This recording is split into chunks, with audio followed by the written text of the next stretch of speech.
From a burning mod that lives in the nether, to boots that make you swim in snow, these are 25 Minecraft things that just don't make sense. Cauldrons can be very confusing. While they behave like you'd imagine with lava, they're almost too good at it. You know that they can burn players and items, but they can also set fire to usually lava-resistant mobs, such as piglins. Isn't that crazy? But I'm sure it won't burn me. I'm built different. Ah!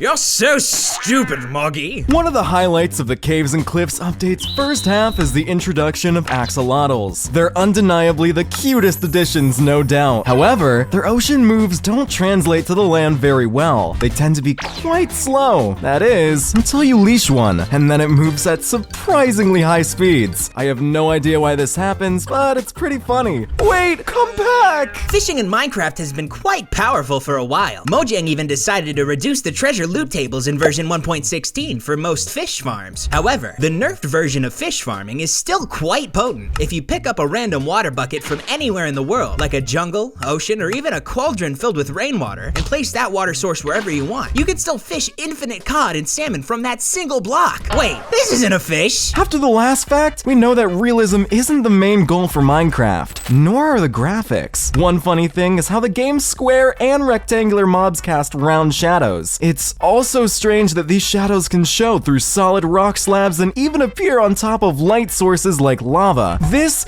makes zero sense. You being this dumb and alive is what makes no sense. Occasionally, players argue on various topics, such as what came first, pig or the creeper. But now, riddle me this. When you consider that gravel falls without support and a lantern can't be placed without a roof as support, it's a conundrum. Does the gravel hold up the lantern, or the lantern hold up the gravel? To be honest, I'm not sure what is the right answer. Waterlogged stairs are quite handy in Minecraft. They allow water to flow in one direction, while the next step stops it from spilling out the back. However, there's an interesting inconsistency with cobblestone generators. They typically need flowing water for cobblestone formation, so it's puzzling how the cobblestone forms at the back when it should be blocked by the step. Nevertheless, it still works just fine with lava. Now I finally won't mess up my cobble generator when I log on to the Skyblock server. Quickly mining blocks is a real joy though. Yeah.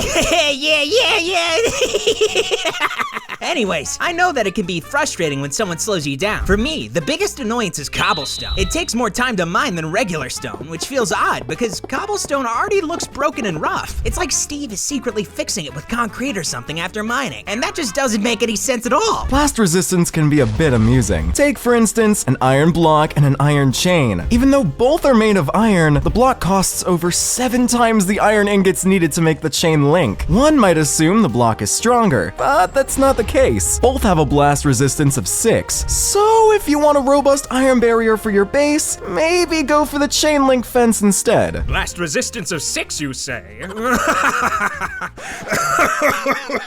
Mojang came up with a clever way to motivate players to explore during the day by making skeletons and zombies burn in daylight. It's a solid piece of game design, but it has some interesting aspects. For example, all of these blocks can't stop a skeleton from burning, except for cobweb. Transparent blocks, like chests, are coated as such, and that makes sense. But a cobweb, that's a head scratcher in my opinion. If it lets light through, it should also let in sunlight. Here's why this anvil won't fall, or a sign won't break, even when they're not supported by anything. Using a simple piston contraption, we can completely defy Minecraft logic. When the sticky piston retracts, it doesn't properly update the block on top of it, or the one attached to the piston's arm. This happens because the piston doesn't think it should work, since the obsidian keeps the slime blocks from moving. It's not just the slime blocks that stay put though. We can create all these unconventional blocks you see here. This provides one of the simplest ways to suppress updates, and it still works in modern versions. I feel like a mad scientist right now. And using another one of Pablo's inventions, we have this floating sand and gravel, but it is a bit puzzling when we come across them naturally in the game world. These blocks even produce particles when you're beneath them. That's because Mojang decided to embrace the bug that caused these blocks to appear in midair and turned it into a feature, calling it a cave-in. It's a practical approach since nobody wants extra work. However, it's worth noting that they didn't add particles when snow layers do something similar, which adds to the confusion. Clouds in Minecraft are a bit of a peculiar leftover in the code, and I bet that most of us have turned them off because they can just be so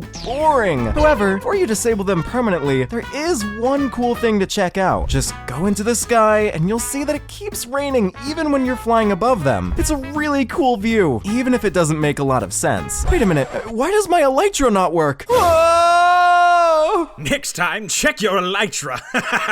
Throughout Minecraft's evolution, hay bales were designed to lessen fall damage. It's odd that other soft blocks like sponge, snow, and wool don't offer the same benefit. If given the choice, I'd rather land on a soft block like snow or wool than something related to wheat. The sound effects for these blocks already sound much softer, so it seems like a natural progression for the game. Wait, why do I hear cobblestone breaking? Getting a beacon in Minecraft is no small feat. You have to defeat the wither and gather glass and obsidian, which are definitely not blocks you'd want to punch with your fist. However, once you assemble them into a beacon, you can break it using any tool, or even your bare hands, which was always weird to me. I would have expected that at the very least, the obsidian would require a diamond pickaxe, but no, you can break it in any way you like. I prefer the good old diamond pickaxe. Minecraft has its fair share of dangerous blocks. It makes sense that you wouldn't want to stand on something made of magma, but then why is the stonecutter safe? If it had the old stonecutter texture with a fully enclosed saw blade, it would make sense. But now the saw blade is completely exposed for everyone to see. While there are some data packs that make it dangerous, it feels like self-inflicted harm for no apparent reason, especially with the addition of things like dripstone spikes in the game. I still don't understand why Mojang designed this block this way. At least I can dance on it and not get hurt. In Minecraft, there's a weird problem with swords. When you use a sword to cut bamboo and cobwebs, it breaks the sword faster than it should. This problem has been around for a while, and it doesn't seem like it'll get fixed anytime soon. So here's the question. Do you want to waste your time or make your sword weaker? I just use swords for my mob farm. Tell me in the comments which one you prefer. When you're all set to go to bed in Minecraft, it's really frustrating when the game tells you that you can't sleep. And I'm not just talking about the message you get when there are monsters nearby. I'm talking about a different message that says the bed is too far away, but you can actually reach the bed and click on it? I thought I had the right to sleep here. Apparently, it's a special case. It feels strange because no other block in Minecraft works like this. It seems like an attempt to make the game more realistic, but it also kind of messes up the game's own rules. Anvils in Minecraft should be super tough. I mean, they're made out of a lot of iron ingots, 32 to be exact. So you'd expect them to be super strong. But guess what? Even the tiniest flower can break one. You can drop an anvil on any decorative block and it'll just shatter. And just when you thought there was some logic to it, if you drop an anvil on a dead bush, the bush breaks instead. How does this make any sense? Let's talk about something even faster than Pablo's decline of sanity, the ice boat. In real life, ice and boats don't mix very well. Just ask the Titanic. But in Minecraft, if you place a boat on some slippery ice and start paddling, you can go super fast, especially in the nether. To make it even weirder and cheaper, you can carve holes in the ice so you're only using it every other block. Wait, what happened with my ice bridge? Ah! These fools never learn. We mentioned earlier that it makes sense to take damage from magma blocks, and that's still true. But what doesn't make sense is that when you sneak on magma blocks, you don't take any damage. Some say it's because you're walking carefully when you sneak. That's okay, but what's even more confusing is that when you're under a slab like this, it looks like you're crouching down. But if you're not holding the sneak key, the game still thinks you're standing, and it'll hurt you the same way. Why are my feet on fire? Wearing leather armor keeps you warm in powder snow, but here's the thing.